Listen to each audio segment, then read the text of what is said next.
Hello, ladies and gentlemen.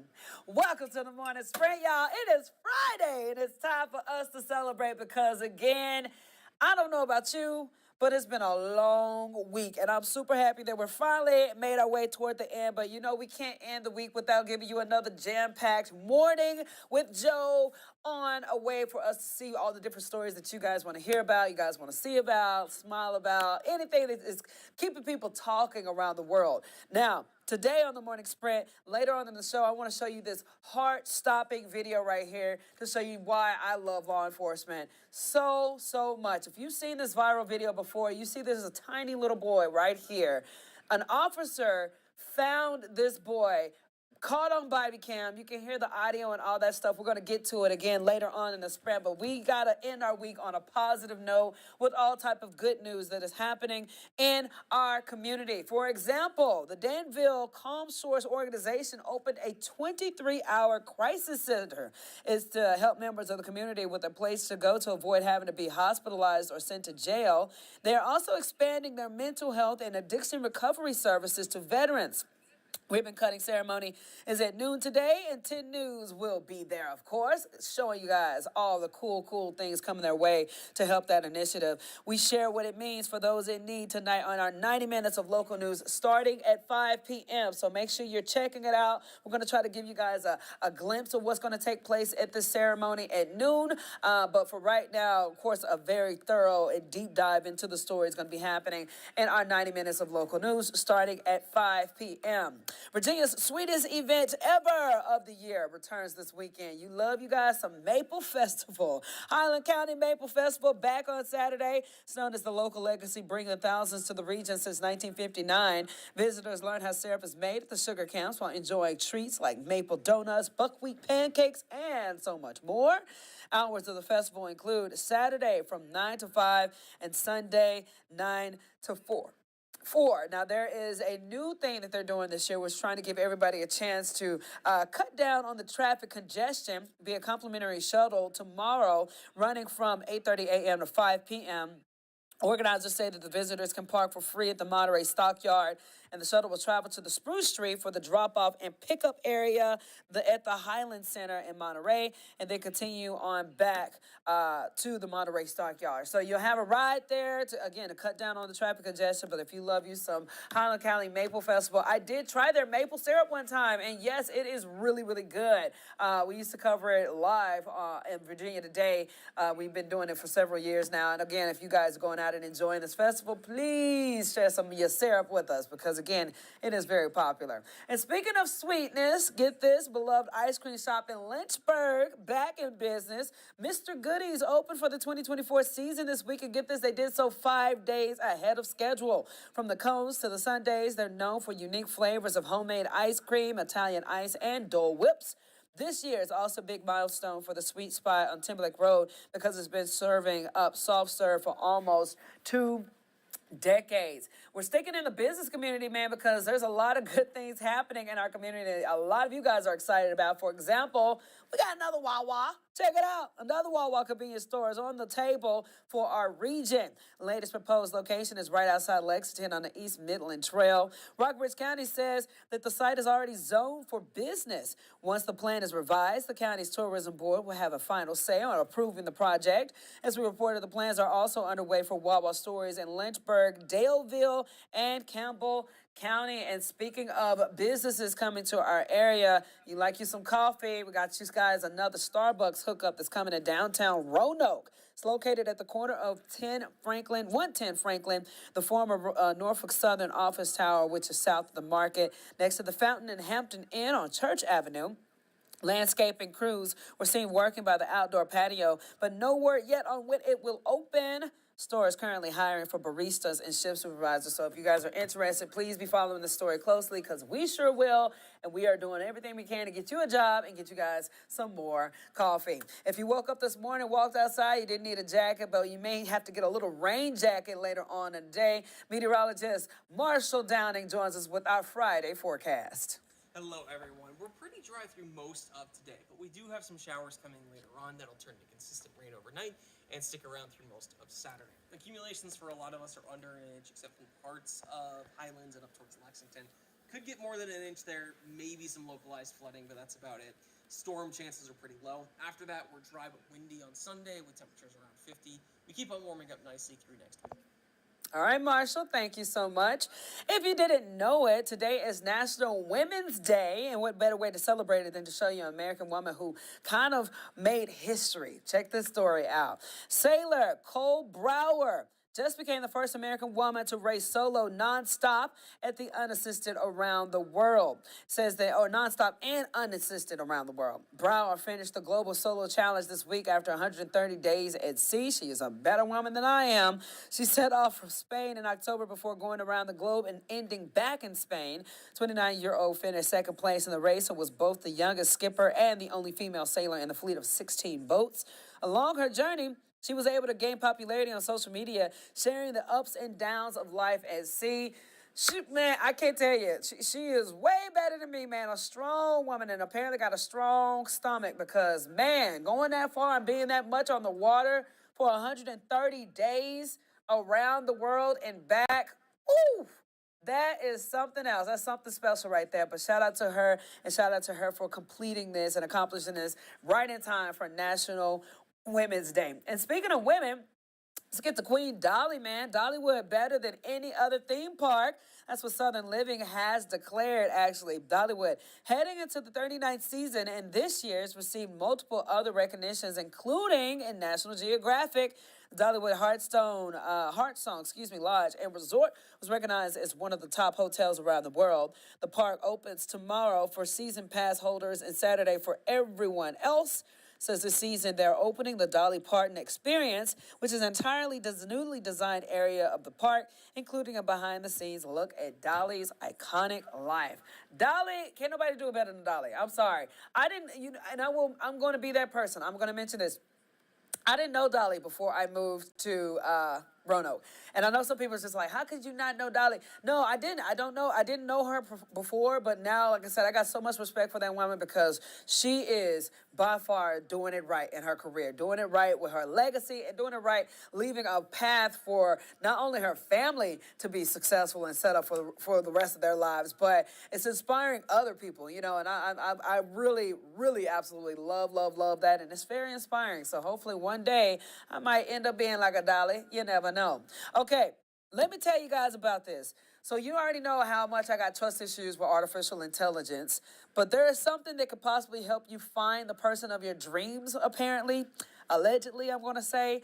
There's a new AI-driven dating app that they're streamlining the process to find the people that you actually want to date. Check it out. Hear me out. It's called Iris. Uses science and an AI algorithm to find out which features you find attractive. The app was so effective, it only took 1 day for this couple to connect. I swiped and it said instant match. Which means that I had already liked him. It took 1 day. That's all it took. 1 day. And I found the person that I cannot live without. Once you set your preferences, it's pretty accurate and it gives you a few good options. So why not try it? So I guess it works, The app's creator says that it currently has about 3 million active users. So this is what I'm going to end up doing. I'm going to test it out. I just got to test it out. If you guys know me by now, no, I don't have a desire to just find my significant other out there just yet. I always joke about how, God literally has to write my significant other, my other half in the clouds for me to know exactly who I'm dealing with. I have tried the dating apps before, and it's just that, like I said before, I'm no Halle Berry. I know that. I ain't no, 10, if you want to call them that, but I am a picky person, and I am one of the people that I strongly believe you have to be physically attracted to the person in order to make it work. Yes, they can have a good personality. Yes, they can have a very good soul, sweetest human being possible, but if you're not attracted to them, I think that makes a difference. And that's just me personally speaking. I've been diving into Love is Blind. I know a lot of people love that show. I don't know how they can do it. Some people luck up and some people don't luck up. Either way, I don't think that makes me a shallow person either. I just know what I'm attracted to. I know the things and the characteristics that will make me want to love a person beyond a friendship. I'm a very bad person at friend zoning people who I'm not attracted to. But again, This ain't to throw shade at me. Don't attack me. What are your thoughts on it? Do you guys like? I feel like there has to be some type of physical attraction. I'm sorry, but this AI thing apparently is creating an algorithm that makes, I guess, the features and all that stuff help you find that person that you're attracted to and match you, which I think is pretty cool. So again, you can never, like, what's the worst can happen? It cannot work. You can't find nobody. I've been single this entire time. I ain't desperate. So either way, I'm gonna try it out. I can't wait to get to Jazz to hear her thoughts on it, because you hear my views. Jazzy and I sometimes disagree and sometimes we match up. I don't know. What do you guys think we're gonna do today? Before we get into that though, I got to show you this story. This is one of the reasons why I have the utmost respect for law enforcement. I love them to death. They are literally human beings in uniform that put their lives on the line to save others. And here's a clear example that's coming out of Michigan. We got body cam footage of video showing a happy ending that was once a frightening story. So check it out. Hey.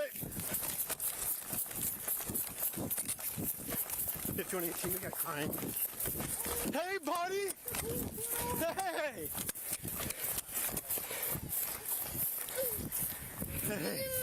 Oh! I know. It's okay. It's okay. Does that not make you want to just cry a little bit? Okay, so here's the story behind this footage. It shows the moment that a K-9 team found a missing 3-year-old child near a lake in Van Buren County on Monday. The boy was first reported missing by his grandmother that afternoon. Child, who wasn't wearing a shirt or shoes, climbed out of an open window, and roughly an hour into the search, Deputy Eric Calhoun and his K-9 officer Kuno found the boy after hearing his cries. A few moments later, another officer who was wearing the body cam is seen in the video running up to the crying child and comforting him. Child was then returned to his family. So again, a happy ending. Look at the little baby. Look, it's one of those things where I can only imagine what it'd be like if my child just up and disappeared in a little diaper. I wouldn't know what to think. But again, you are dealing with search teams and law enforcement and first responders who go out of their way to try to, they know what the goal is, they know what the mission is, and they put themselves in that family's position and do what they can to save and find. And by the grace of God, they found this baby before he ended up in the lake, and they were able to safely return him back home. So let's get to Jazz. Jazz, are you with me, girl? Yeah, good morning. Good Happy morning. Friday. Happy Friday. And okay, speaking of Happy Friday, isn't this a happy ending? Oh my gosh. Yeah, it's a little cutie. Like, I was so happy that everything worked out, because you could it's it really, I don't know, it touched me just hearing his little cries, and I can only imagine how scared he was. So I'm glad the K-9 was able to find him, and they were able to get him to safety, and nothing harmed him, and he wasn't in harm's way. So I'm just glad everything ended well, and he's able to return back to his family safe and sound. Right. So, you could also hear in the law enforcement's voice, they were so relieved as well. He was like, hey, buddy. Yeah, it was so cute the way that he was comforted. Because again, I couldn't imagine how scared he was. Because he was only 3 years old, and the world looks so big and scary at that age, especially when you can't find your parents and your family members, especially when you're out here all alone. So I can only imagine how he probably felt like the officers and the dogs, like superheroes. Yes. From being lost and bringing him back to his family. So I'm glad. It's a really happy story to kick off the week. Amen. The week. Yes. Okay. So Jazz, here's the debate. This AI story now. I need to hear your honest opinion about AI first before I get into the debate on, does it take physical attraction to make relationships work out? So first of all, what do you think about this AI app? So I think we're like slowly but surely walking on dangerous territory with AI. Because we have so many different movies that gives us enough reason not to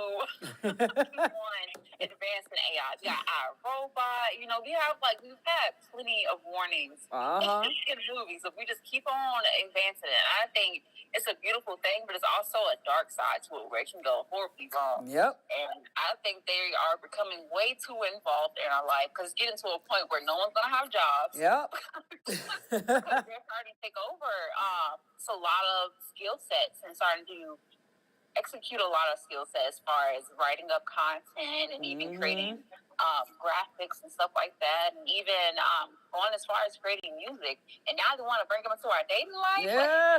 And you know, with that is one of those situations because there are people who are like in different countries, and there are some people out there that are high tech individuals. They're dating non-human people. You know, sometimes people that gave straight up, but they've created what the perfect person looks like to them, gave them characteristics and everything, and they've fallen in love with literally a computer. So I feel like this could potentially be headed in that direction for a lot more people. But fortunately, it's dealing with real humans for now. But still, like I agree with you. Like I think that they about to dive into some more territories that could always have a downfall to it.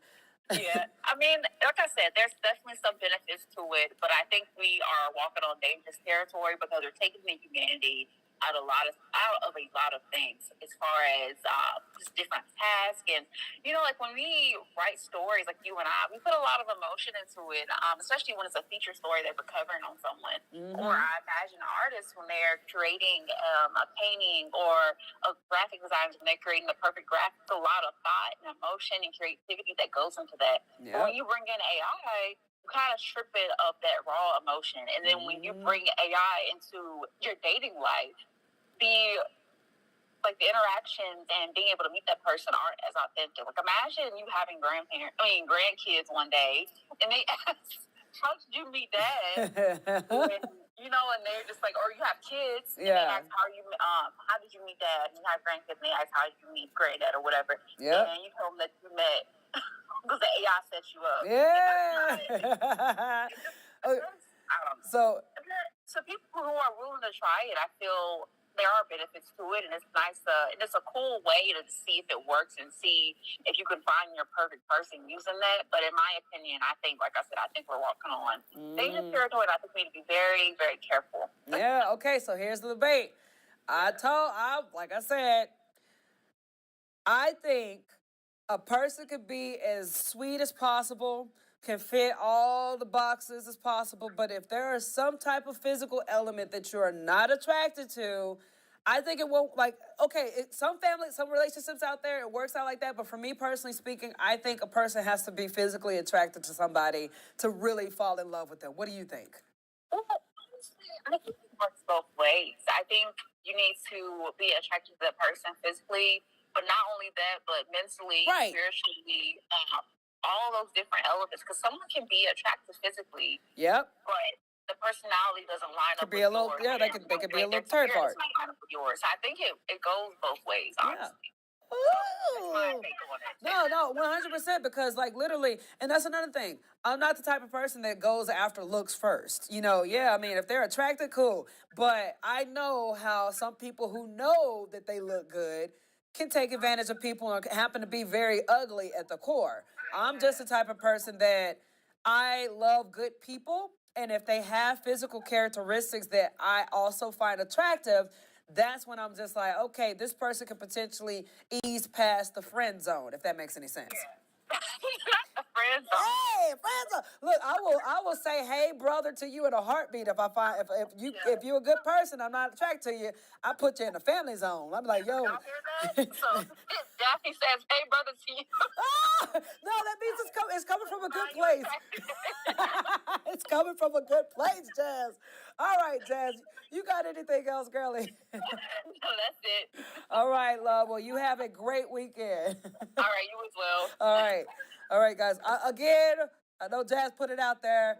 If I call you brother, it does not mean that I'm immediately putting you somewhere. I genuinely call everybody brother. But if I see you being fresh and I start calling you brother, that means she's being very clear with this might not be in a relationship kind of thing. Either way, what do you guys think? Let us know. If we go back and look at this episode and you want to drop some comments in the comment section, we'll address them next Monday. But for right now, I pray that you guys have a blessed weekend. Enjoy your weekend. Stay dry, because I know we're supposed to be seeing some rain, but just love each other. Be in the moment with your family, your friends, your boo things. Whatever you can do to just enjoy the moments that we have together, because we're never promised tomorrow, okay? Have a great one. Enjoy your weekend. I'll see you guys back here next Monday at 8 a.m. on WSLS.com for the Morning Sprint.